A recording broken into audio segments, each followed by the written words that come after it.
parece que quedaba claro y de una manera que podían entender las personas involucradas los principios que hemos visto de confidencialidad, informalidad, imparcialidad. Y lo que me llamó la atención del video es que la mediadora les aclaraba que iba a tratar de ser imparcial y que les pedía que en el caso de que ellas noten que era imparcial, se lo comuniquen. Bueno, eso es muy importante que lo veamos y tengamos presente, porque estos principios que planteamos, ¿se acuerdan de la clase anterior cuando hablamos de las distintas etapas que menciona Gary Harvey y Elena Hayton, el proceso de mediación? Ella lo divide en 4 etapas. La primera etapa, esta de organizar la mediación, finaliza con este discurso inicial, esto que nos da la mediadora ahí cuando habla con las dos partes de este caso. Y ahí enuncia los principios, dice cómo va a ser el método, cómo van a hablar, cómo nos vamos a llevar. Eso es un tema muy importante. Por eso le puse ese videito para que lo puedan tomar dimensión a qué se refiere cuando hablamos de la comprensión de la perspectiva hablamos de la organización de la mediación y que finalice esa etapa con el discurso inicial del mediador. Después empieza la segunda etapa, que es la comprensión de la perspectiva de la parte, donde se trabaja la identificación de los intereses, como en la clase anterior. Nosotros tenemos que en la provincia de Córdoba tenemos en vigencia, hay 2 leyes de mediación. Por un lado está la ley 8858 y por otro lado está el ámbito de aplicación de la ley 8858, que es todo el territorio de la provincia de Córdoba. Y la ley 10.543 tiene como ámbito de aplicación solamente las ciudades de Córdoba y las ciudades de Río Cuarto. No es que hay 2 leyes superpuestas, sino que la ley 10.543, que se sancionó en el mes de noviembre del año 2018, se empezó a implementar en una etapa progresiva y comenzó con la implementación en las ciudades de Córdoba y las ciudades de Río Cuarto. En el resto de la provincia tiene vigencia la ley 8858. ¿Cuáles son las principales diferencias que plantea una ley con la otra? La ley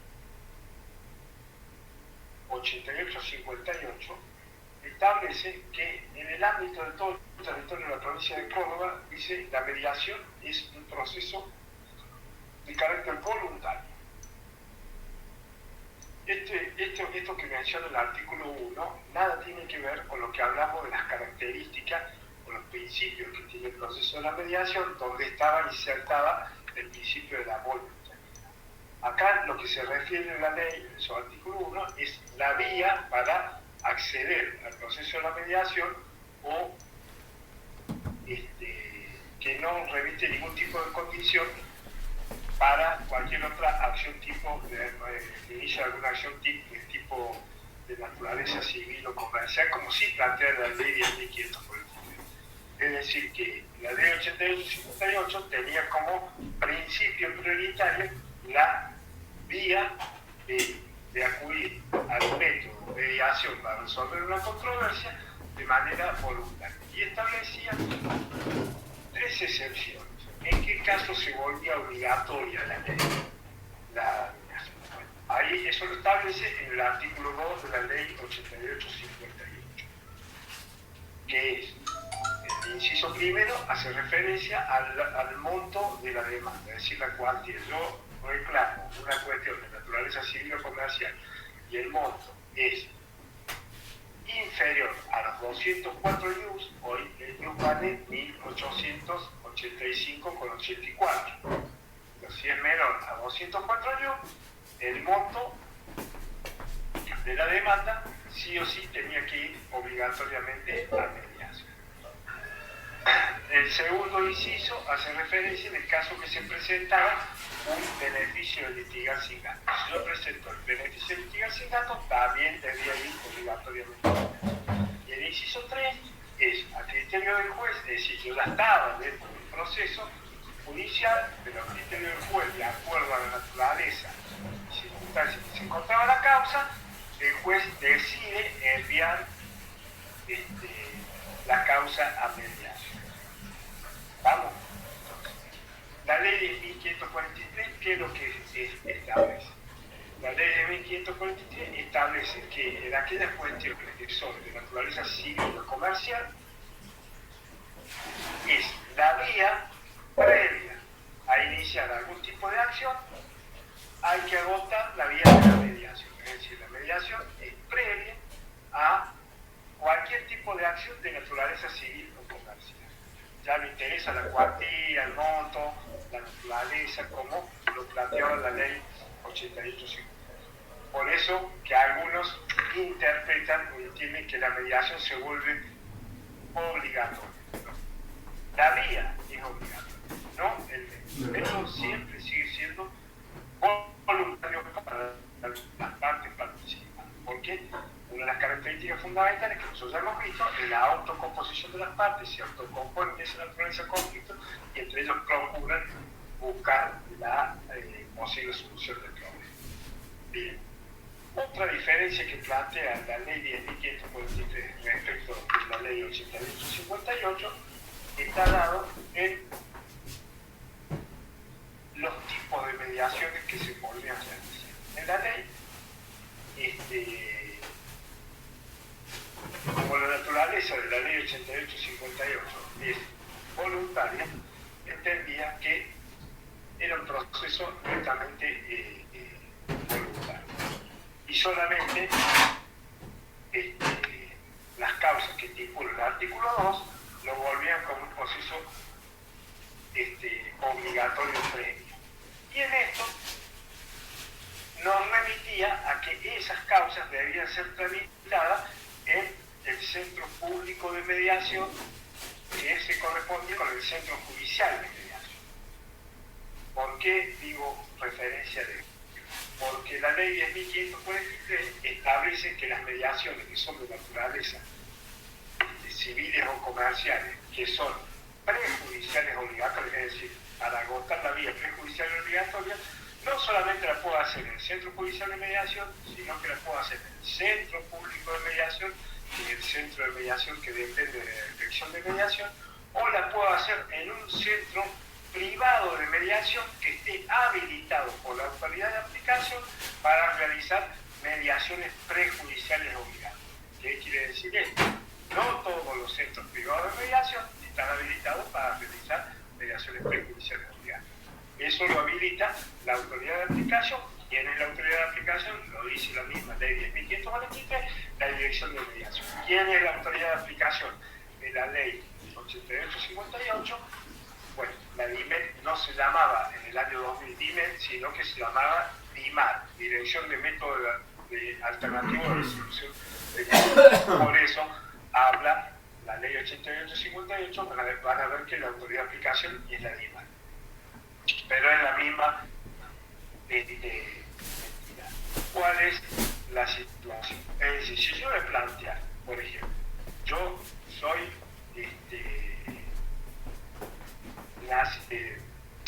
tengo fijado domicilio en Carlos Paz y tuve un accidente de tránsito en la fábrica, supongamos.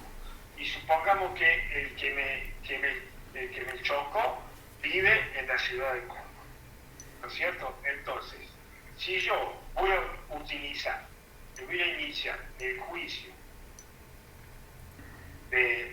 para recuperar los daños causados por el accidente, el lucro cesante, todo lo que yo quisiera pedir en esa acción de naturaleza civil, si yo la voy a iniciar en Carlos Paz, ¿qué ley de mediación me rige?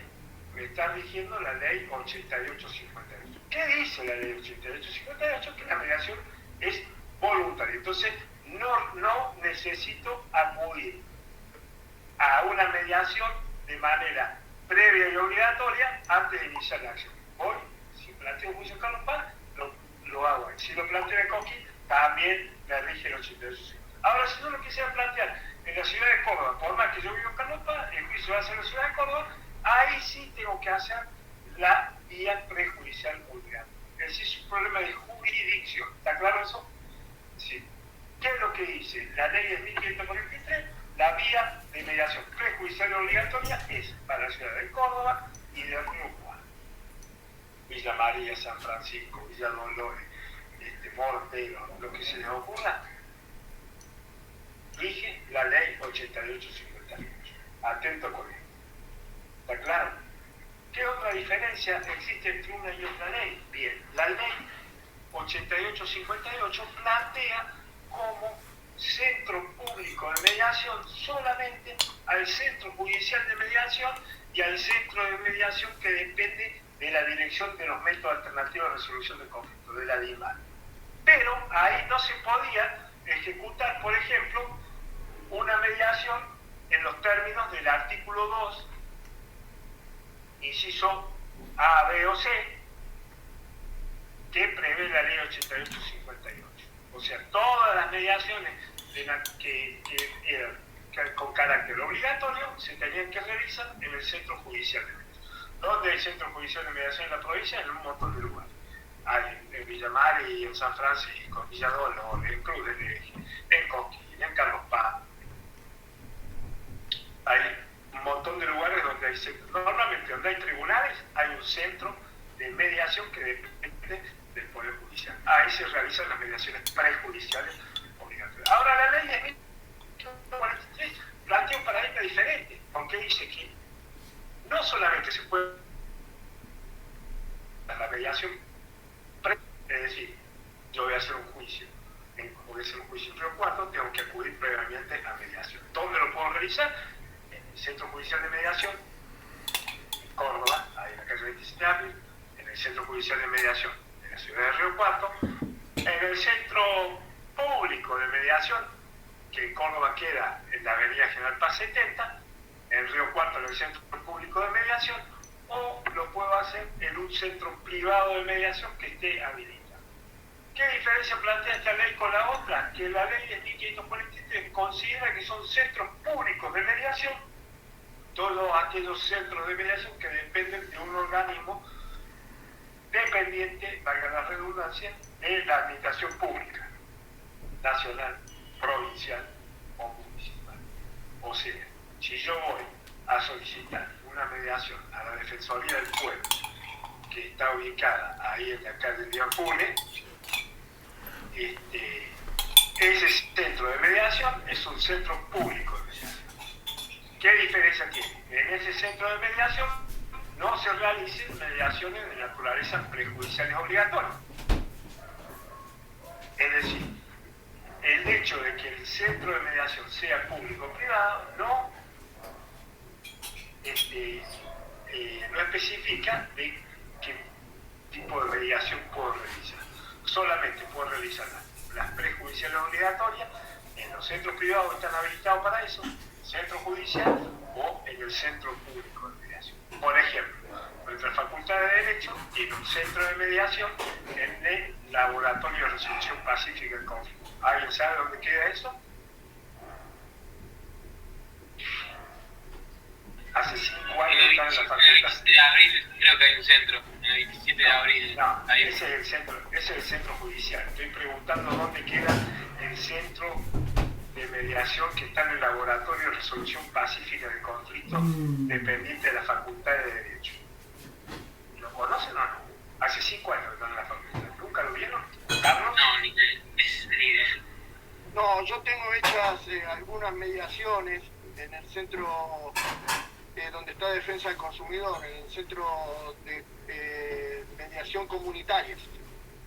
Mediación comunitaria, que ese depende o la Defensoría del Pueblo, si es la de la provincia, o puede ser un centro de mediación comunitario, que también es público, que está al frente, en la calle de Ampune, y que depende de la municipalidad de la ciudad de Córdoba. También ahí hay un centro de mediación, y ese centro de mediación que hace mediaciones comunitarias es un centro público, en los términos de la ley 10.543.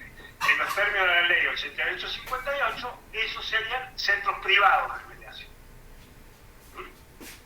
¿Qué centros privados hay? Bueno, cada uno de los colegios profesionales, por lo general, tiene un centro de mediación, colegio de abogados, colegio privado, arquitecto, pero no todos hacen mediaciones prejudiciales obligatorias.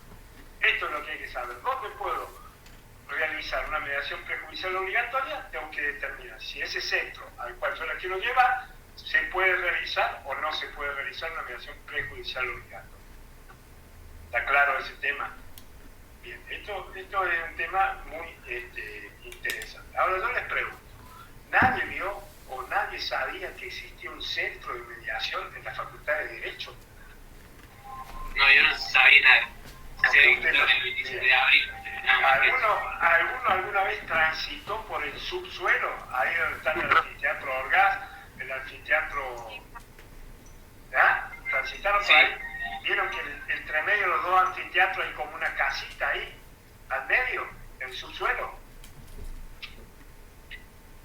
¿Lo vieron o no lo vieron? Sí, profe. Bueno, ahí funciona el laboratorio de resolución pacífica de conflictos. ¿Qué ventaja me da esto?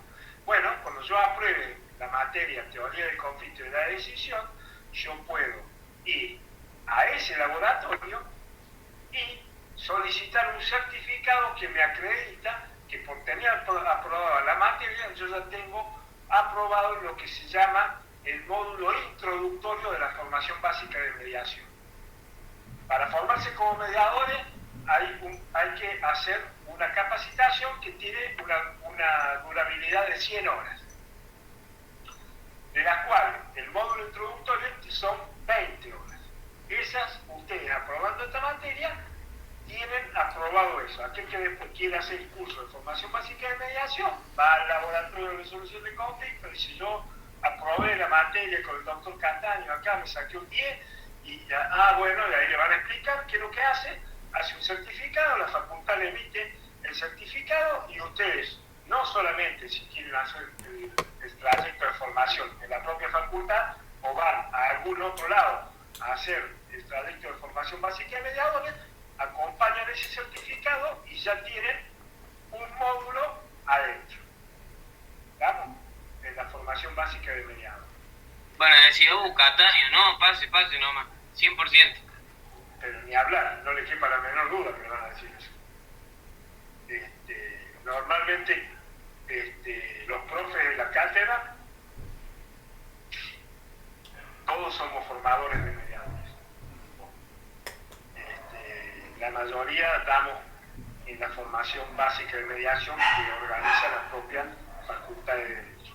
Pero además también formamos mediadores en otras entidades, en colegios públicos, en centros privados que se dedican a la capacitación y formación, etc.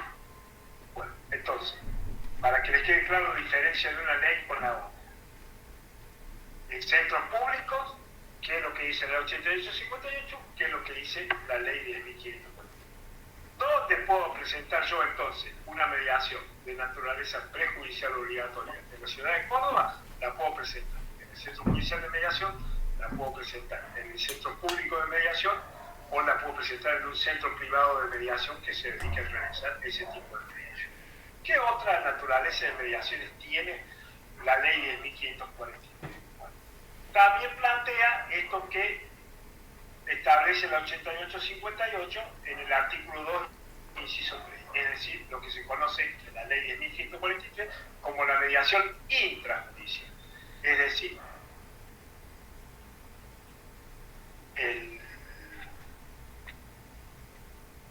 ustedes quieren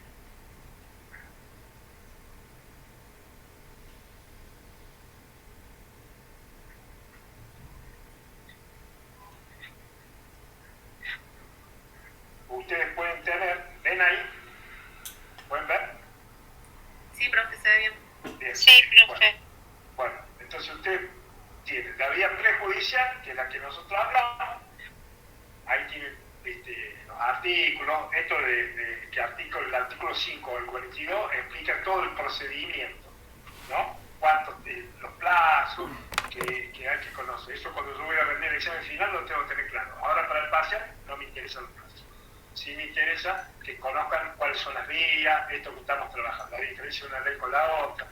La prejudicial, que la ley 8858 la plantea en el artículo 2, inciso 3, acá también está contemplada en el artículo 2, donde se desarrolla esa mediación de acuerdo a lo que establece la ley. Y en el 543 se debe realizar solamente en el centro judicial de mediación, ya no puede ir al centro público, igual que como establece la 8858. Pero la jurisprudencia, a raíz de la pandemia y al principio, en virtud al principio que sale en el artículo 6, están los principios que regulan cada una de las leyes, hay un principio que se llama celeridad del trámite. En virtud a eso, a pedido de parte, lo pueden solicitar y si el juez autoriza, puede ser que se desarrolle en un centro privado. ¿Por qué? Porque normalmente es más rápido toda la ejecutabilidad del proceso. No es diferente. El procedimiento, la mediación como método es la misma. Se debe desarrollar de la misma manera en un centro privado, en el centro público, en el centro judicial. Los mediadores tienen la misma formación, la misma matrícula habilitante y tienen que tener los mismos, respetar los mismos principios. La tercera vía que establece la ley 10.543 es la vía extrajudicial voluntaria. ¿Cuáles son las mediaciones que se abarcan ahí? Todas aquellas que estarían fuera de lo que se considera como prejudicial obligado. Es decir, lo que Carlos manifestó recién, la mediación comunitaria, la mediación escolar, la mediación vecina, hay un montón de tipos de mediaciones que entran en esta vía extrajudicial voluntaria. ¿Qué diferencia tiene si yo celebro un acuerdo de mediación en la vía prejudicial? Bueno, ese acuerdo me da la posibilidad, primero, de acuerdo de parte, y si yo se cumple ese acuerdo, ya me da la vía ejecutiva directa. No tengo que volver a hacer una mediación porque sí cumplí el acuerdo. No, ya está. Ya pasé por la etapa y en caso de no cumplimiento, voy a la ejecución directa, juicio ejecutivo. La vía extrajudicial voluntaria, ¿qué dice el artículo 43, 44 y 45? Esa mediación, ¿qué alcance tiene ese acuerdo? El alcance que tiene es el que establece el artículo 952 del Código Civil, la autonomía de voluntad de las partes. ¿Qué puedo hacer yo con ese acuerdo? Un acuerdo de parte, como si yo celebrara un boleto de compra-venta entre dos partes, ¿no? Y ponemos las cláusulas que tenemos. Supongamos, yo voy a comprar un auto, y bueno, el boleto de compra-venta de cosas muebles, el Código Civil Comercial tipifica aquellas cuestiones generales. Pero a lo mejor particularmente se celebran algunas cláusulas especiales puestas entre cada uno. En el acuerdo que hay en una mediación extrajudicial voluntaria, por ejemplo, en una pelea de dos vecinos que están viendo quién es a quién le corresponde reparar la pared, el muro lindero que tienen los dos, que hay una humedad, de acuerdo a dónde viene el origen de esa humedad, el acuerdo ese de parte es un acuerdo entre los dos. ¿Qué ejecutabilidad puede tener? Bueno, va y se lo presenta al juez y le solicita ese acuerdo, le puedo solicitar la homologación de ese acuerdo. ¿Vamos? Entonces, en cambio, en un acuerdo realizado cuando yo utilicé la vía prejudicial obligatoria, ya eso me sirve de título ejecutivo. ¿Se entiende la diferencia? Vean bien el artículo 44 de la ley 10.543. Sí. Entonces, en la vía extrajudicial voluntaria, o sea, ¿habría que preparar la vía o ya con la homologación podría irse? No tiene que preparar ninguna vía. Si usted tiene que hacer por ejemplo, tiene que iniciar una acción que sea de naturaleza civil o comercial, usted directamente lo que va a hacer es solicitar la mediación en un centro donde yo pueda realizar la mediación prejudicial obligatoria. Porque eso tiene un formulario específico, que ustedes lo pueden ver que está en el anexo de la ley. El formulario requiere ahí qué son las cuestiones que hay que tener presentes para colocar, cuáles son los rubros que se van a trabajar en la mesa. Es decir, si yo, por ejemplo, no puse que iba a trabajar el daño emergente, después no puedo solicitar en el juicio el daño emergente, porque el juez me va a decir vaya a mediación y trabaje el daño emergente. Por ejemplo, si en un accidente de tránsito usted puso daño, puso reparación material del vehículo, puso lucro cesante, pero se olvidó por el daño emergente o no lo consideró. Y después se dio cuenta que lo podía considerar. Entonces ahí va a tener que ir a mediación. ¿Se entiende? Ahí está la diferencia entre lo que es una mediación prejudicial y una... Usted puede hacer una mediación de carácter extrajudicial en cualquier lado, en cualquier centro de mediación que esté habilitado como centro de mediación. ¿Me entiende? Y la ley establece que en una mediación que sea de naturaleza prejudicial obligatoria, también esto es interesante que lo tenemos que conocer, sí o sí tiene que haber uno de los dos mediadores debe ser abogado. En las prejudiciales obligatorias, uno de los dos mediadores debe ser abogado. Y las partes deben asistir al proceso con asistencia letrada. Si las partes no vienen con asistencia letrada, no se puede abrir la mesa de mediación. Es decir, le tendrán que dar un plazo para que venga, le informan, y si no viene, listo. Se cierra, es decir, nunca se abrió el espacio, se cierra, se informa a la autoridad de aplicación y le ponen el acta de cierre que la persona requerida compareció sin patrocinio letrado y que habiéndosele informado la importancia de poder asistir al proceso con patrocinio letrado, se fijó nueva fecha y volvió a venir sin patrocinio letrado. Razón por la cual, a voluntad del requiriente, se cierra el espacio. ¿Y qué va a hacer la autoridad de aplicación? Va a considerar como que la persona nunca vino y le va a poner la multa que establece la ley. Es decir, en una mediación prejudicial obligatoria, si usted está citado y no viene a la mediación, le va a caber una multa. Para ello debe estar fehacientemente notificado. ¿Qué quiere decir que esté fehacientemente notificado? Ya lo hablamos en la clase pasada, tiene que estar notificado de acuerdo como establece el Código Civil Comercial, ¿no? Una comunicación fehaciente, carta documentos, carta confrontada, telegrama colacionado, notificación judicial, notificación por la cédula ley artículo 22.172, supóngase que la persona está en Buenos Aires, tiene una mediación de naturaleza intrajudicial, ya estaba en un juicio y tengo que citar a una persona que tiene que estaba en Buenos Aires, ¿verdad? Tendré que mandar una cédula. ¿Conocen lo que es la cédula ley 22.172? Cuando sale del radio de jurisdicción, bueno, tengo que notificarlo de esa manera.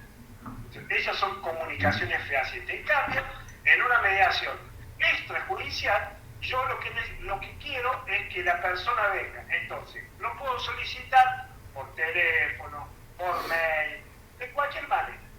Si la persona viene, está. ¿Qué pasa si yo en una mediación de naturaleza prejudicial obligatoria no lo cité fehacientemente y lo llamé por teléfono? Y la persona vino. Y se ganó. Bueno, ya está. Cumplí. No me van a pedir que adjunte la notificación, porque ya está. ¿Qué entiende la ley? Si la persona vino porque quiere participar del espacio, ya está. Ahora, si la persona vino, pero vino sin patrocinio letrado, es como si no hubiera venido. Sí o sí, si la mediación es de naturaleza prejudicial obligatoria, la parte debe venir con patrocinio letrado.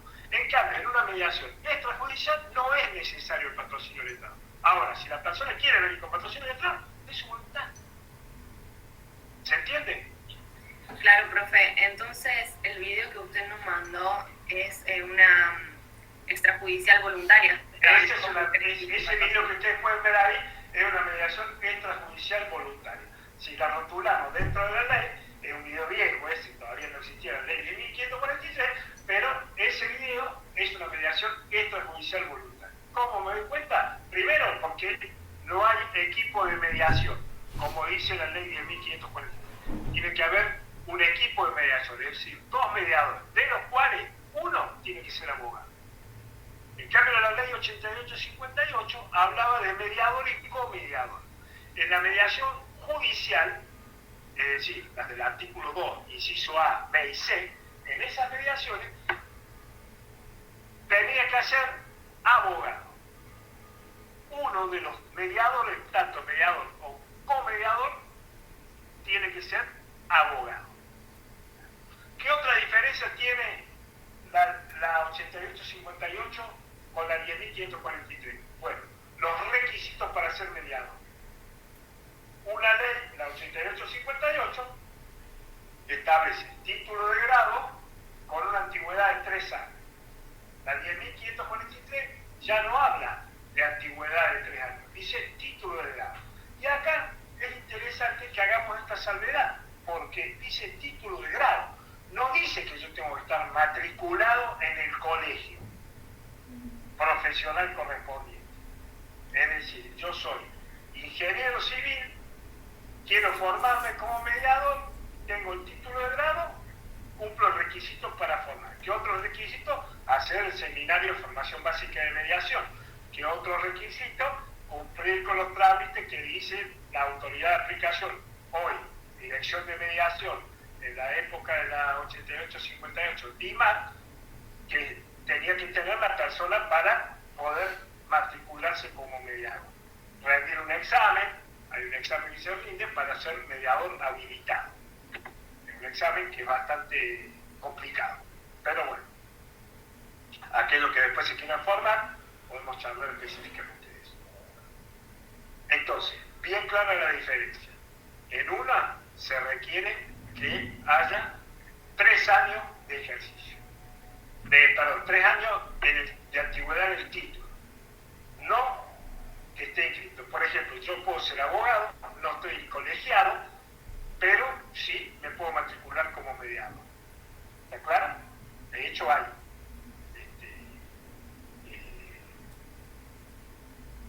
hay mediadores que son abogados que no están colegiados en el colegio de abogados. Ahora, ¿qué pasa con el mediador, el abogado que acompaña a la parte? ¿Qué pasa si viene tiene que tener patrocinio letrado la parte? ¿Por qué la ley entiende? Porque como es una naturaleza prejudicial obligatoria, la parte entiende que tiene que venir con el patrocinio para que le dé todos los conocimientos técnicos jurídicos relacionados al posible acuerdo que fueron a hacer.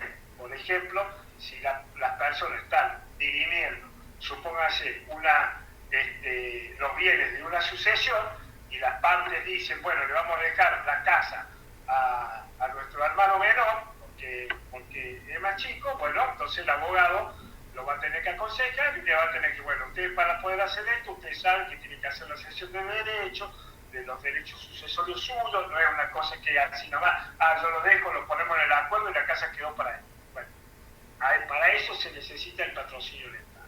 Eso es lo que entiende la ley. ¿Vamos?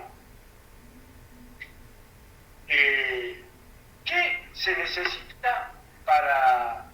¿en qué casos yo puedo recusar al mediador? Es decir, se designa el mediador, yo solicito la mediación. El centro de mediación donde lo solicité puede tener una lista de mediadores y bueno, el centro designa a los mediadores. Bueno, pero por ejemplo, hay un mediador que a mí no me gusta, no sé, yo lo conozco, tuve algún problema, tuve un conflicto con él, qué sé. Bueno, la ley establece que yo puedo recusar al mediador por las mismas causales que puede ser recusado un juez. Como saben, el Código Procesal Civil y Comercial, las causales de recusación del juez, ¿cuáles son? ¿Cuáles son? Parentesco, amistad, enemistad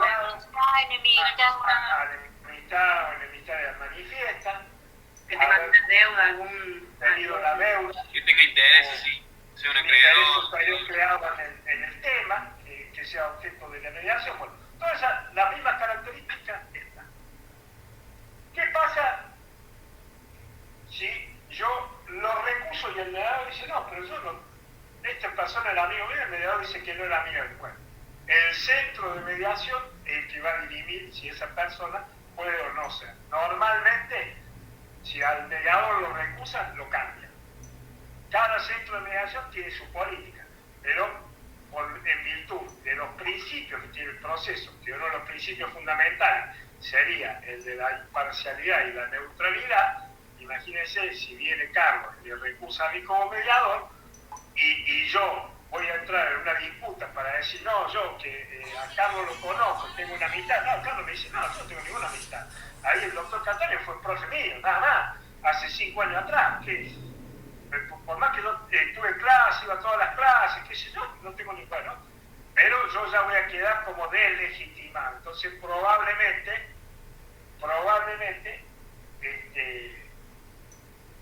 si Carlos me recusa, yo voy a renunciar y, tienen los plazos que dice la ley, designar un nuevo mediador. Ahora, ¿qué pasa? Yo voy a una mediación y me aparece en la mediación Lara. ¿Y qué fue alumna mía? Y yo digo, ¿es una causal de recusación? No, que haya sido alumna no es causal. ¿Tiene una relación directa? No, una relación de profesor-alumno. Pero yo como mediador digo, no, bueno, pero yo siento que no voy a poder garantizar la neutralidad. Entonces yo me puedo excusar. Le digo, bueno, yo me excuso de esta mediación porque la parte, Lara, fue alumna mía y manifiesto las cosas. Y se sorteará un nuevo mediador. Además, ambas leyes, porque esta de la recusación y la excusación están en las dos leyes, ambas leyes prevén la posibilidad de la recusación sin expresión de causa, una vez. ¿Y esto qué sentido tiene? Y es medio raro, pero está previsto en la ley. Es decir, ¿cómo se utiliza? Y por ahí lo utilizan los colegas, lo utilizan como una chicana para dilatar más la realización del proceso.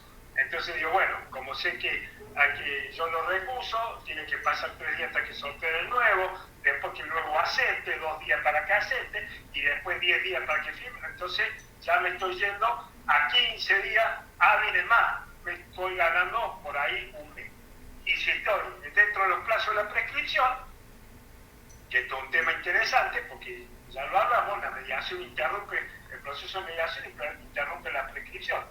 Desde el momento que la parte ha sido notificada fehacientemente hasta 20 días después de finalizado el proceso de mediación. Y si la parte está media jugado con los plazos de la prescripción, y ahí se me complica.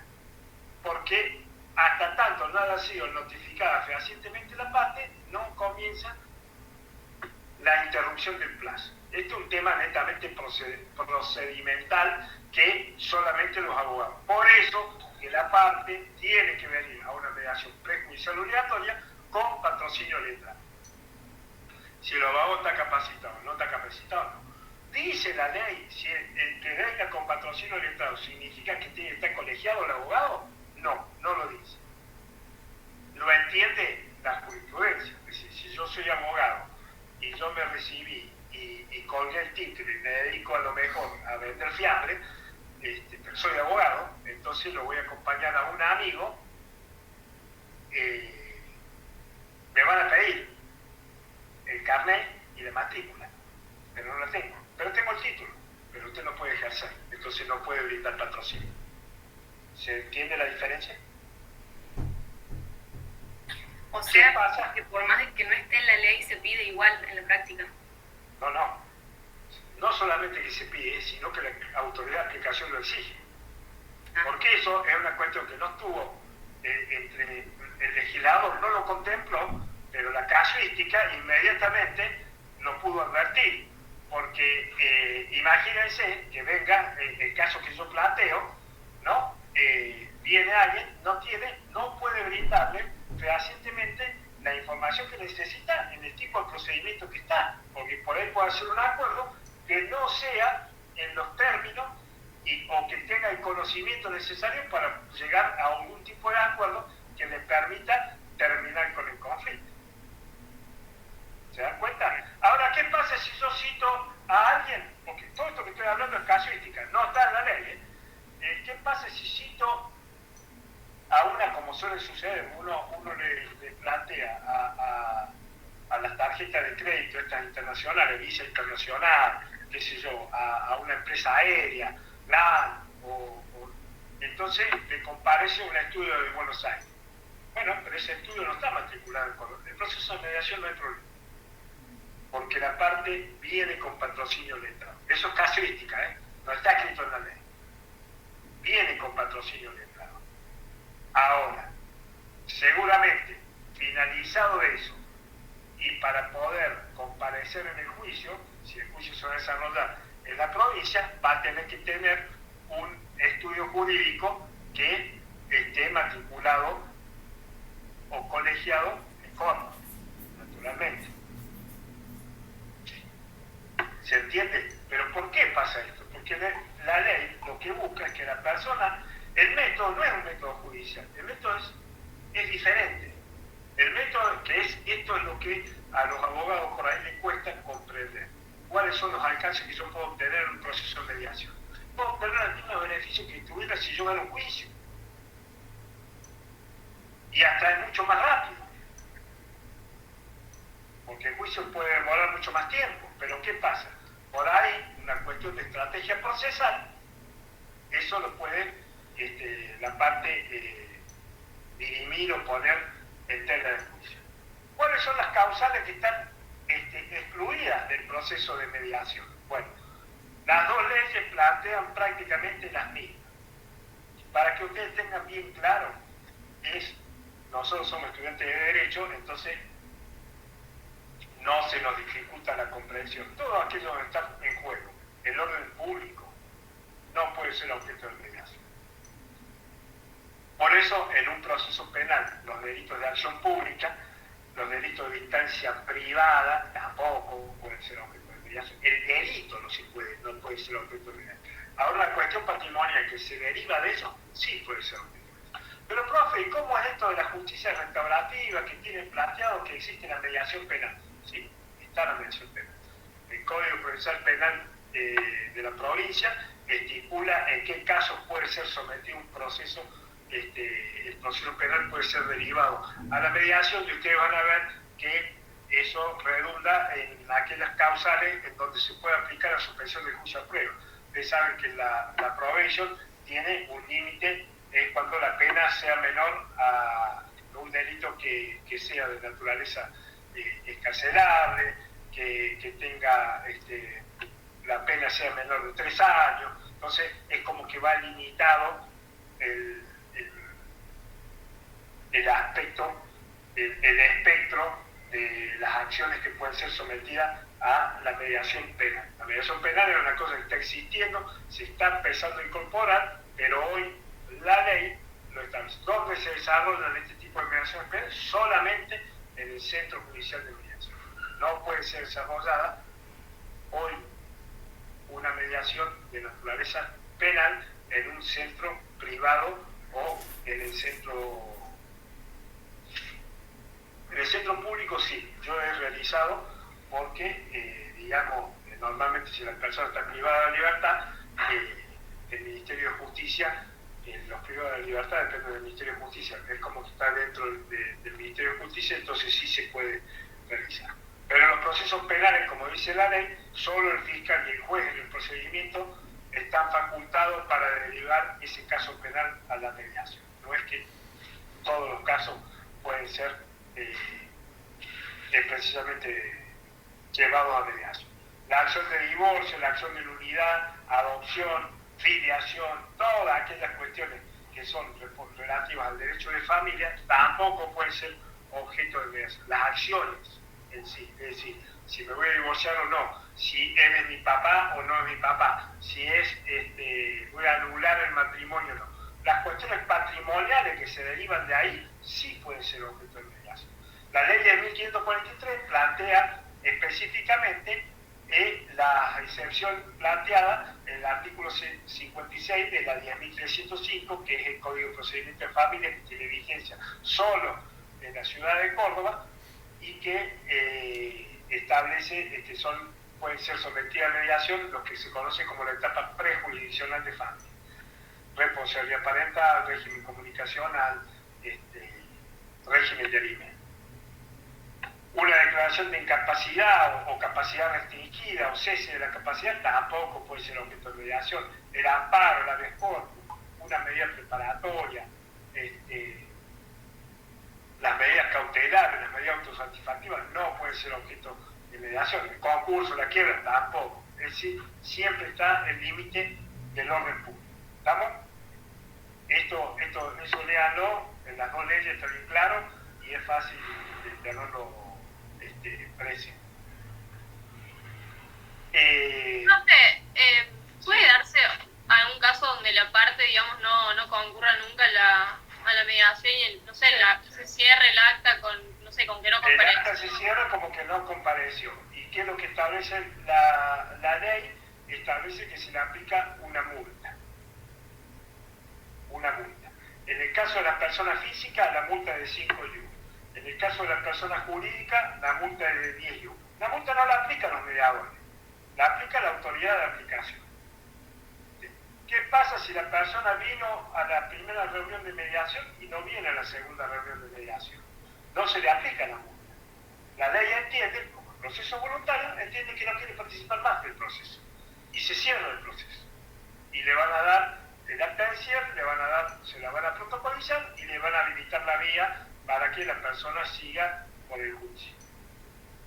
Como suele suceder, y creo que lo planteamos en la clase pasada, con las aseguradoras. Las aseguradoras, en los juicios de accidente, normalmente prácticamente el 50% de las aseguradoras no median, directamente cierra el espacio. Bueno, se cierra, vienen para que no le pongan la multa, cierran el espacio y se habilita la vía judicial. Si después lo hacen o no lo hacen en juicio, queda en la cuestión de parte del requirente. Ellos saben y juegan estadísticamente quién llega a juicio y quién no llega. Hay otras aseguradoras o algunos colegas de estudios jurídicos que trabajan para aseguradoras que sí son partidarios y entienden que dentro del proceso de mediación pueden obtener un acuerdo más rápido y más fácil que si después van a juicio y tienen que acordar dentro del juicio desgaste, tiempo, dinero, etc. Pero hay aseguradores que directamente no ven. Bien. ¿Alguna otra pregunta?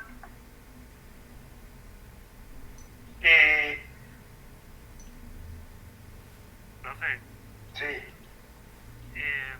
Yo trabajo en el Centro Judicial de Mediación y con el tema de los... ¿Cómo? Qué bueno. Sí, contá.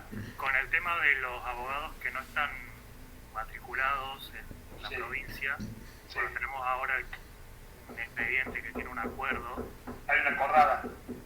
No, un acuerdo entre las partes. Ajá. Tenemos un problema con la notificación porque no le podemos enviar cédula electrónica al otro abogado. Porque es todo por cédula del abogado. Claro, bueno, ahí lo tiene que hacer la cédula 22.172.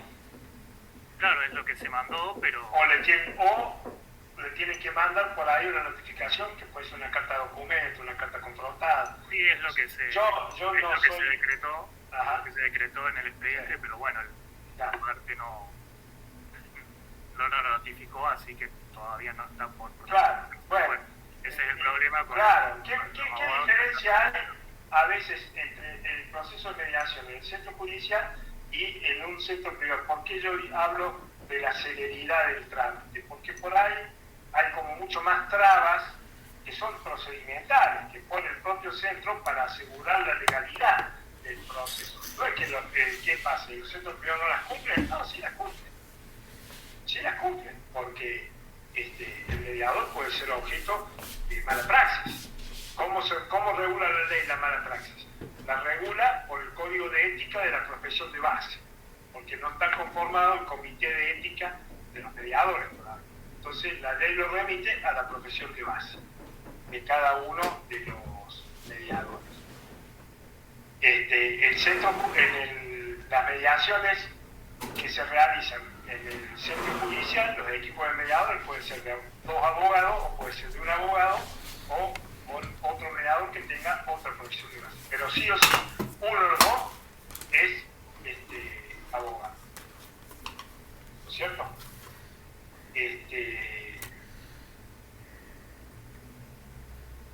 ¿Qué principios plantea una ley con la otra? la ley 8858 plantea 5 principios y la 10.543 le agrega 2 principios. Modifica uno porque habla, la 8858 habla de la neutralidad y la 10.543 habla de la imparcialidad. Ya lo explicamos en la clase pasada, pero en realidad es como que uno abarca a la otra. La imparcialidad hace referencia a que los mediadores no van a tomar partido ni por uno ni por otra persona. Van a garantizar esa imparcialidad a lo largo del desarrollo del procedimiento. ¿No es cierto? La confidencialidad o las excepciones a la confidencialidad que tiene uno y otro, una y otra ley, eso es importante porque el artículo 5 de la ley 8858 establece que la mediación tiene un carácter confidencial para las partes, para los abogados, para los mediadores, para todos los demás profesionales, de todos los que participan del proceso de la mediación, tienen el deber de confidencialidad, para lo cual ese deber se ratifica en un convenio de confidencialidad, que cada una de las partes lo tiene que firmar. ¿Qué excepciones existen en este convenio de la confidencialidad?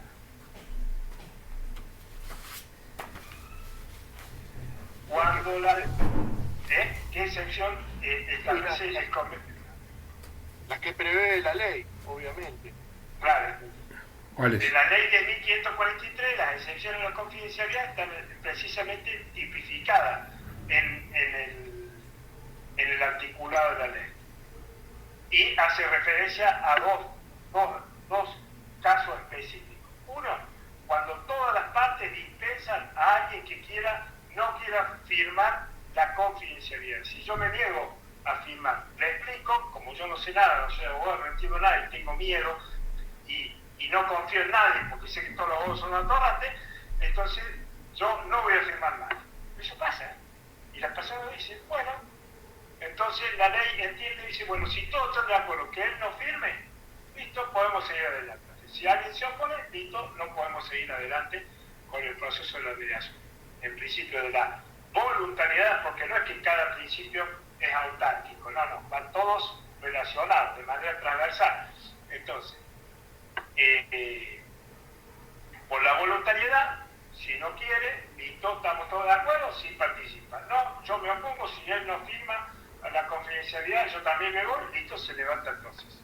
La otra es cuando se advierte la posible comisión de un delito o si se enteran que este delito se está cometiendo, impedir que este continúe. Entonces ahí se levanta el proceso de confidencialidad, se suspende la mediación. La excepción de la confidencialidad de la ley 8858 era en el caso de que yo tomara conocimiento de un delito que se estaba cometiendo en contra de un menor. Y eso no está en el articulado de la ley, es decir, no está en el artículo 5 de la ley, sino que está en el decreto reglamentario 1773 que reglamenta al artículo 5 de la ley 8852. Esto es importante, la excepción de la confidencialidad. Entonces, siempre el cese de la confidencialidad tiene que ser interpretado con carácter restrictivo. Y esto es de manera evidente. Si la persona no quiere, ¿qué pasa? Normalmente los mediadores en el discurso inicial hacen referencia a este principio de la confidencialidad. Y los mediadores también van a hacer firmar el principio del convenio de confidencialidad para que todos lo ratifiquen. Y también le van a explicar, miren, nosotros no podemos ser citados por alguna cuestión que se haya dicho acá. Porque supóngase que la parte diga, no, acá el fulano, cuando estábamos, prometió verbalmente que iba a hacer tal cosa, pero no la cumplió. Y en el juicio plantea y lo citan a absorber posiciones al mediador o lo citan como testigo. El mediador, ¿qué va a hacer? Va a comparecer y va a decir yo, en virtud de el artículo 5 de la ley el principio de confidencialidad, yo no voy a responder ninguna pregunta. Y queda eximido el mediador de revelar. ¿Qué es lo único que se revela de lo que sale en un proceso de mediación? Por eso siempre los mediadores aclaramos y explicamos. El mediador no es juez, no valoriza pruebas, no dice esto está bien, esto está mal, no, son las partes las que tienen que determinar esas cuestiones. El mediador no va a ir a comparecer, a absolver posiciones, no va a participar como testigo en un proceso judicial. ¿Lo citan? Sí, lo citan. Y el mediador, cuando lo citan, se excusa y automáticamente el juez lo absuelve. Lo absuelve de realizar su propio testimonio, ¿no? ¿Está claro eso?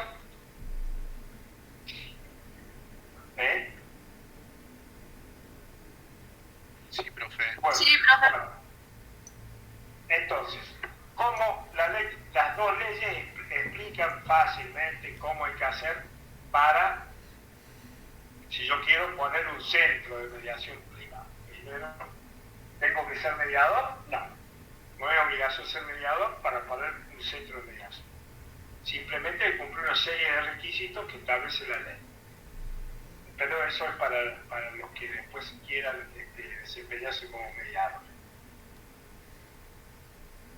De las dos leyes, es interesante que ustedes tengan presente siempre que el ámbito de aplicación de una y el ámbito de aplicación de otra. Es decir, ley 8858, todo el territorio de la provincia de Córdoba, la 10.543, por ahora en la ciudad de Córdoba y en la ciudad de Río Cuarto. Diferencia entre una y otra ley. Acuérdense de los requisitos para ser mediador, lo que plantea una ley respecto de lo que es ser centros públicos, y qué son centros públicos y qué son centros privados, cuáles son las causales de recusación, la recusación sin expresión de causa, la causal de excusación que tiene el mediador, cómo se puede excusar o no el mediador de participar del proceso, cuánto demora para fijar la reunión, son 10 días hábiles. Los plazos que establecen las leyes de mediación no son plazos fatales, Sí, un tema muy importante es que la 10.543, cuando dice que el requerido, en el caso de la mediación prejudicial obligatoria, sea notificado fehacientemente, tiene que estar con 3 días de anticipación. Es decir, si la notificación llegó 2 días antes de que se realice la mediación y la persona no comparece, no le va a caer la multa. Porque la ley dice que tiene que haber sido notificado 72 horas antes. Si la persona compareció y le llegó hace 1 hora la cédula y la persona comparece, la ley entiende que tiene intenciones de participar y ya está. Después no va a poder decir esta persona, no me amparo en esto, yo solamente vino a escuchar qué pasó. ¿Te quiere participar el proceso o no quiere participar el proceso? Ya está. Ya vino, ya está. Se cierra. Siempre, ¿quiere decir el proceso de mediación, el mediador? No. Son las partes. Porque si bien los directores del procedimiento son los mediadores, son las partes las que tienen que cerrar el espacio. ¿Cómo se abre el espacio? Bueno, los mediadores citaron a las personas un determinado día, un determinado horario, reciben, chequean la identidad, que sea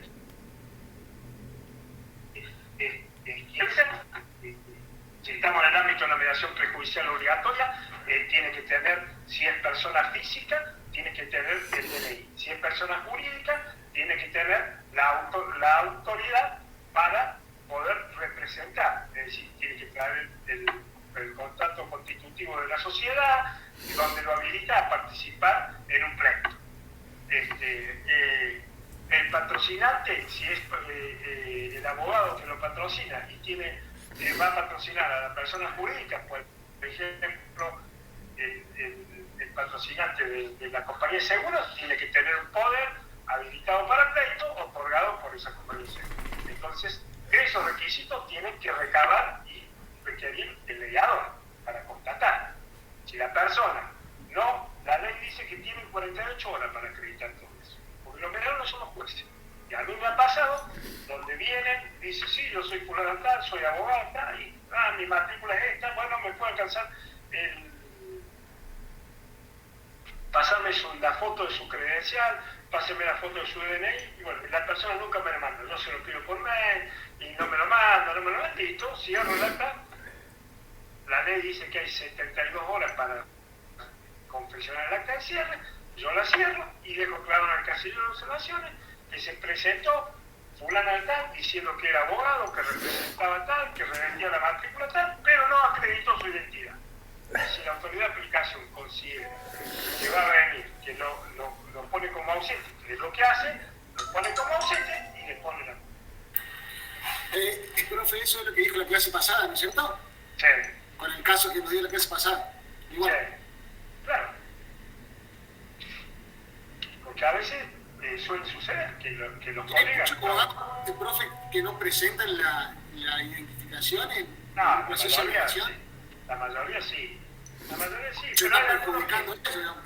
No se perjudican, ellos perjudican al cliente, porque la multa no se la ponen al abogado, la multa se la ponen al cliente. El cliente va al CIDI y decía usted, Claro, parece y después cuando va al sí le parece una multa después. Tal cual. Carlos, ¿querés decir algo, Carlos? Sí, profesor, 72 horas dijo para presentar informe, o sea, tiene que presentar un informe el mediador. No. Cuando se cierra el espacio, se confecciona el acta de cierre. Ese acta de cierre hay un formulario que tiene una serie de puntos que hay que Sí, está en la ley. Sí. complementar, que están en la ley. Bueno, después, el mediador presenta el acta de cierre a la autoridad de aplicación, que es la que la va a protocolizar. Que eso es lo que habilita la ejecución de la vida. Ya sea, si hubo un acuerdo, se presenta el acta de cierre con el acuerdo incorporado o el acuerdo como una adenda para que sea protocolizado. ¿Por qué? Porque en caso de que no se cumplimente, automáticamente título ejecutivo se ejecuta. ¿Qué pasa si... La autoridad de aplicación, ¿quién sería? Bueno, si la mediación se hizo en el centro público o en el centro privado de mediación, la autoridad de aplicación es el Ministerio de Justicia. Si la mediación se hizo en el centro judicial de mediación, la autoridad de aplicación es el Poder Judicial. Fíjense que hay dos vías ahora, que no estaba eso en la 8858. Porque hoy el Ministerio de Justicia tiende a, ahora pareciera como que tanto el Ministerio Público como el Centro Judicial de Mediación están como queriendo unificarse, pero todavía no está eso definido. En cuanto a las autoridades que manejan uno para unificar criterios, ¿no es cierto? Porque los mediadores tenemos que presentar el poder que manda el abogado, la credencial, la foto de la credencial, la foto del DNI de la parte, el print de pantalla hoy, porque las mediaciones son por vía, por las redes sociales, no se hacen de manera presencial, entonces hay que presentar un print de pantalla donde se muestra que la persona vino. Porque yo, imagínense todos los fraudes que se podían plasmar con eso. Profe, una pregunta. Por ejemplo, en una mediación prejudicial obligatoria, el mediador, o sea, no sé si advierte que, si es abogado, por ejemplo, y advierte que el abogado de la parte no sé, se está saltando algún artículo o alguna ley que podría favorecer al cliente, ¿puede hacer alguna advertencia o algo o no emite ninguna opinión, digamos? No entiendo a qué te referís. O sea, si ¿Le voy a decir que el abogado estaría asesorando mal a su cliente? Claro, y el mediador se limita a guiar las audiencias y a hacer preguntas, y eso también puede dar una opinión. Por supuesto. No, por supuesto, pero después, seguramente, si las partes llegan a un acuerdo, tienen que corroborar los términos del acuerdo con ambas partes. Porque en la mesa no solamente está el abogado mediador, sino que está el abogado que representa al requerente y el abogado que representa al requerido. Uno le va a hacer ver al otro que está actuando mal. Claro. o se va a callar, digamos, cuando ve que el otro no alega alguna ley que le favorece. Pero nadie va a ser torpe, nadie va a ir a pelar en mi contra. No sé claro, pero me refiero que se no puede hacer. No sé qué ejemplo te están viendo vos en tu cabeza. No sí, sé en realidad es como algo general, digamos, mi pregunta es general, si el mediador puede, digamos, hacer alguna referencia a lo legal o eso, o solo se limita como a guiar el... No, pero si yo advierto, supónganse que el abogado estaría desconociendo alguna normativa, yo puedo hacer una reunión privada con la parte y con el abogado y le digo, doctor, ¿ustedes son conscientes de este acuerdo que van a hacer en los términos de esta norma?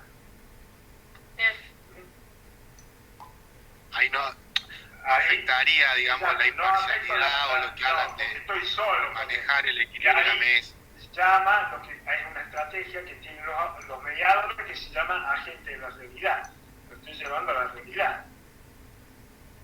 ¿Entiendes? Pero yo no voy a perder, porque el principio de imparcialidad hace eso.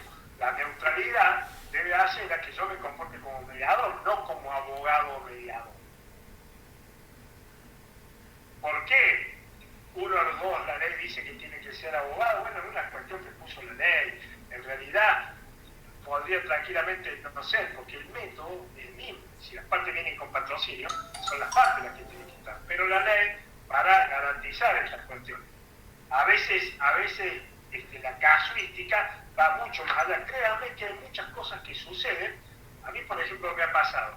Yo cito a mediación a una persona, le mando la comunicación fehaciente que la cédula de notificación no es la cédula de notificación común que se hace en la justicia, ¿no? Que se pone el número de matrícula y dice el tribunal y cita digamos el decreto que dice el juez que tiene que ser conocido por el otro. No, la ley establece una serie de cuestiones que tienen que estar notificadas, que hay que avisarles, que la persona tiene que venir con el letrado, que tiene que el proceso de mediación tiene un costo, cuáles son los costos que tiene el proceso, cuáles son lo que pasa si la persona no viene, es decir, que va a tener una multa, cuál es el monto de la multa. Hay varias cosas que tiene que tener la cédula de notificación cuando yo cito a la parte, para que vean. Y si el mediador advierte que no se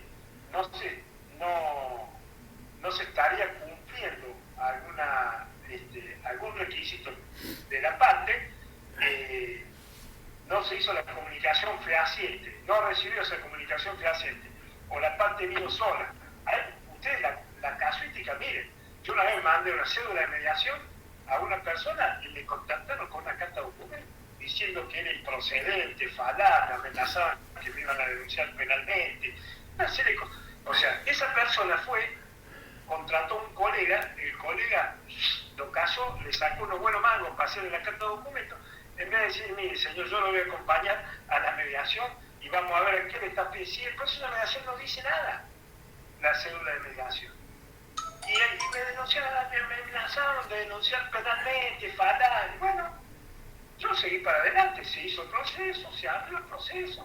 Y si la persona viene y se comporta y viola el colega, porque hay abogados que no son partidarios de este método, y dicen que no sirve, qué sé yo, y viene y cierra el espacio, listo, se cierra el espacio. Entonces usted no tiene intención de participar, doctor, listo, su cliente está claro, entonces uno le pregunta a la persona, usted, no, yo hago lo que diga mi abogado, listo, está claro, ya está, nada queda registrado en el proceso de mediación, nada, solamente el acta de cierre, el acta de asistencia de cada una de las partes y el acta de cierre se conta si hubo acuerdo o no hubo acuerdo. Si hubo acuerdo, todos los términos del acuerdo que están firmados por todas las partes, con su patrocinio detrás, ¿sí? Su patrocinante tiene que firmar, poner el gancho. ¿Me entienden? No, el mediador no es fedatario de nada, simplemente se limita a colaborar para el acercamiento de las partes. ¿Vamos? Profe, una consulta que quiero hacerle. Acá estamos hablando de la mediación, pero ¿usted conoce en la práctica que se haya resuelto en un caso, yo sí conozco internacionalmente, pero no, por el medio del arbitraje. ¿Sí? Internacionalmente no, el arbitraje, pero hay muchos contratos comerciales que plantean el arbitraje. Y el arbitraje es un método, es decir, usted supóngase, usted le compra tiene un negocio de venta de ropa, entonces usted le compra a Adidas, estaba en Argentina y se fue. Sí. ¿No? Entonces usted trae Adidas de Brasil, no sé. Entonces eso se parte en el acuerdo que cualquier problema lo vamos a resolver por el tribunal arbitral, lo vamos a resolver por arbitraje. Y puede pactar o no, ¿dónde vamos a realizar ese arbitraje? La bolsa de comercio, la bolsa, sí, hay muchos acuerdos, hay muchas cosas, pero es otro método. Eso lo sabía, profe, por internacional privado. No, bueno, el arbitraje internacional es otra cosa. Usted cuando veamos arbitraje hay dos leyes. Una, el Código Civil y Comercial, que lo establece como un contrato específico dentro de los contratos. Aparte hay un tribunal especial que se forma para hacer arbitraje también. Bueno, no sé, hay distintos tipos de arbitraje, ya lo vamos a ver cuando veamos el arbitraje. Pero después está el arbitraje internacional que se regula por la ley de arbitraje internacional, que también es una ley nacional. Las dos leyes están basadas en la ley de la UNCITRAL, que es la ley de Naciones Unidas del arbitraje internacional. El Código Civil y Comercial también está en eso. Ustedes fíjense que yo ya les he subido para que vayan viendo los apuntes de arbitraje. No va para el parcial, pero el que tiene que rendir el final va a tener que estudiar. Lo vamos a ver nosotros en el arbitraje. Y eso es otro método, un método totalmente diferente al método de la mediación. A veces el propio libro de Halton de Nolasco plantea la posibilidad de pasar de la mediación al arbitraje. Plantea. Profe, sí. Ahora existen distintas teorías o escuelas de la mediación, por ejemplo, y eso depende del mediador, cuál seguir. Por ejemplo, la de Harvard dice que lo que busca es un resultado, un acuerdo. Bueno, porque de acuerdo a la naturaleza de la mediación, o sea, yo también le subí ahí un paper, que es un Power, que yo uso siempre para explicar los modelos de mediación. Algunos les llaman escuela, yo digo modelos porque hay 3 grandes modelos, pero hay muchos más que se han tomado de referencia de estos modelos. El modelo mexicano de Pesquera también, que está relacionado con las prácticas restaurativas, el modelo del italiano Piero Turchi, que habla del modelo dialógico, donde trabaja directamente con la lingüística de la cosa, una cosa media rebuscada que no da para explicarlo acá. Aquellos que se forman después como mediadores sí lo vemos al tema. Pero a veces, de acuerdo a la naturaleza del conflicto, yo por ejemplo cuando trabajé en Naciones Unidas, en el conflicto del Chipre, nosotros utilizamos Harvard, y a mí me habían formado netamente el modelo de Harvard de negociación y de mediación, porque el problema era de naturaleza internacional y todas las cuestiones que se dirimían no hacían a la situación particular de las personas. Los otros modelos, como son la próxima clase, después del parcial, vamos a hablar de los modelos. Pero, por ejemplo, el modelo Harvard se basa en el modelo preciso de negociación. Yo tengo que negociar un contrato y voy a mediación del contrato, ese contrato va a mediación o una mediación que se realice por un accidente de tránsito, y lo más seguro es que se utilice el método que va a utilizar el mediador, va a ser de la escuela de Harvard, porque hay una necesidad de negociar. Yo estoy reclamando esto y yo quiero esto, o sea, cuál es tu interés y cuál es tu necesidad, y por ahí va a pasar la cuestión. Pero hay otras escuelas o modelos que trabajan la relación más que, por ejemplo, eso se nota en una mediación de familia, en donde no solamente está el cuánto de una cuenta alimentaria, sino la relación. ¿Cómo es esta relación? ¿Por qué llegamos a esta situación? Entonces ahí se trabaja con unas herramientas que se llama el empoderamiento de la persona, que se llama la revalorización, el reconocimiento del otro, Esa es la mediación transformativa. Ese es el método de la mediación transformativa. Y después está el modelo que plantea la escuela de Palo Alto, que era la del amigo Paul Vaslade, que Sarah Cobb es una fundadora de este modelo. Acá en Argentina lo tiene María Inés Suárez, que es una psicóloga, que habla de la escuela circular narrativa, en donde trabaja la historia, es decir, cada una de las partes en su relato, eso ya lo vamos a ver en la clase de cuerpo. Cada una de las partes viene con una historia. Yo cuento lo que pasó en el accidente, esta es mi visión. El otro tiene otra visión y a raíz de las herramientas que empieza a utilizar el mediador, vamos a trabajando la construcción de una tercera historia, una nueva historia, que es una historia de no conflicto. Entonces se utiliza una serie de herramientas que están, y ahí va el parafraseo, la escucha activa, esto que le decía yo, la gente de la realidad, el abogado del diablo, bueno, hay un montón de herramientas que se utilizan, que muchas veces sirven, y yo les recomiendo a los alumnos que, por más que antes de que la ley de 1543 tuviera vigencia, o aquel que es del interior, que tiene que esperar 3 años para ejercer como mediador, le sirve porque aprende un montón de herramientas que sirven para el manejo y el uso diario del cliente.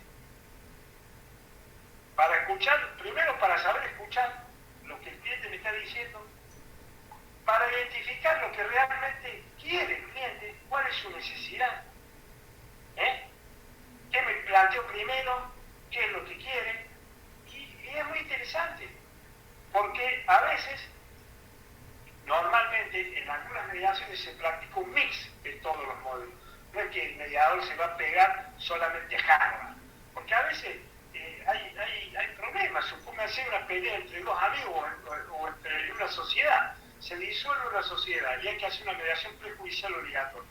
Ahí hay una relación que trabaja. Entonces, probablemente en el juicio eso no se va a trabajar. ¿Qué pasó?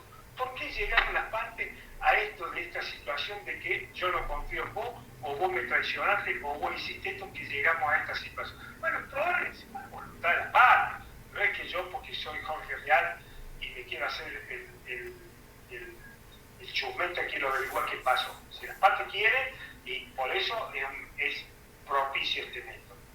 ¿Está claro? Profe, y puede que el mediador, yendo un poco, digamos, a la negociación,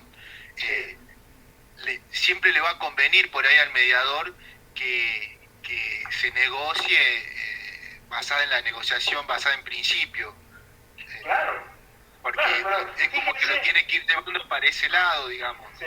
Fíjense un tema que me olvidé comentárselo y ahora usted me lo trae.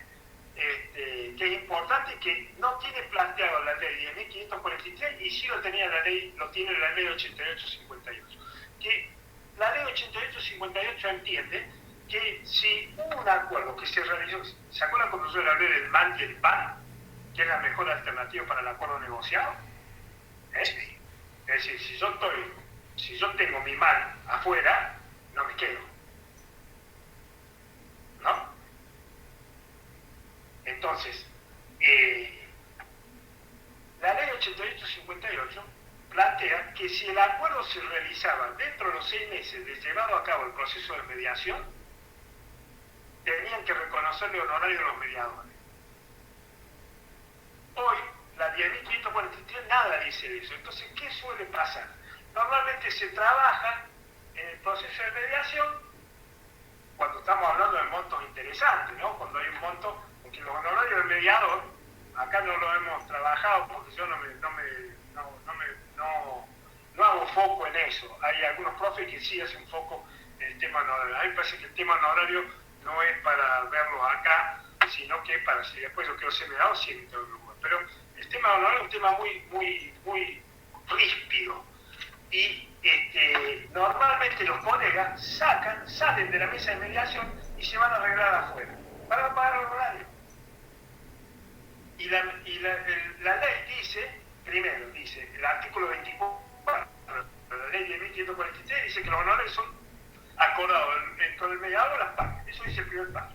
En caso de que no haya acuerdo, dice, si es una mediación que tiene un monto, el 4% 50% del monto del acuerdo, ¿no? Con un mínimo.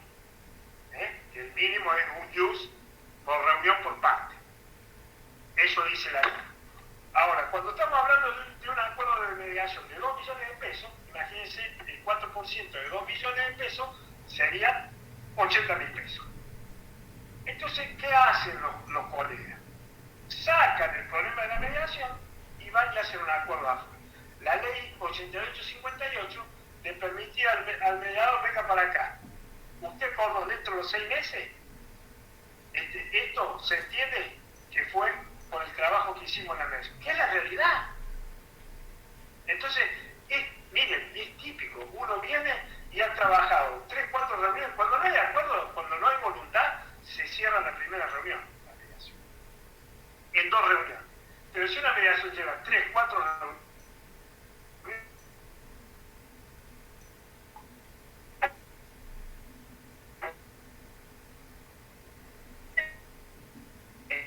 se entrecorta, profe. corta.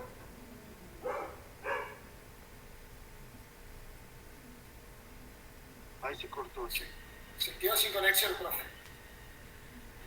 Ya sé.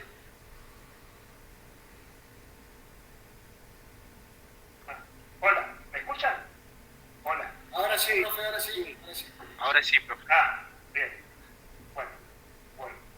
La ley entiende, la 8858, que el acuerdo se realizó por lo que pasó dentro del proceso de mediación.